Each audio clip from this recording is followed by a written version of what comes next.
En què consisteix això? En posar en un mateix espai físic i en un mateix moment en el temps, és a dir, un dia, i en aquest cas Cabanes per a tot el Pla de l'Arc, tot allò que fem des del Servei Públic d'Ocupació, que és orientació, formació i intermediació en la contractació. Per tant, avui sí que hi ha algunes conferències que s'estan produint ara mateix d'informació general, hi ha tallers que estan en marxa de millora de currículums, hi ha tallers en els que experimenten una primera entrevista laboral per a gent que en aquest moment no té treball, per a joves que encara no estan inclús en alguns casos en l'edat d'incorporar-se, però està bé que vagin coneixent com funciona el món del treball, i després tenim 800 persones inscrites buscant treball i 18 empreses que han donat ja totes les hores possibles. Sempre guardem un marge per a la gent que no s'ha inscrit, de manera que en un mateix dia una persona podrà ser entrevistada per 2, 3, 4 empreses que busquen un perfil que és similar al que ells estan oferint, i per a les empreses l'oportunitat d'en un matí poder entrevistar 15 o 20 persones que d'una altra manera no seria possible.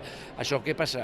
Passa de vegades en les grans ciutats, però no és tan fàcil que passi a les comarques, i per tant, com l'ocupació i la desocupació és un problema transversal, i com no és la mateixa formació ni la necessitat laboral la que hi ha en una comarca d'interior que en una de costa, en una agrícola que en una turística, hem de portar el servei públic a cada un dels pobles i les ciutats del país. I això és bàsicament el que fem en els fòrums.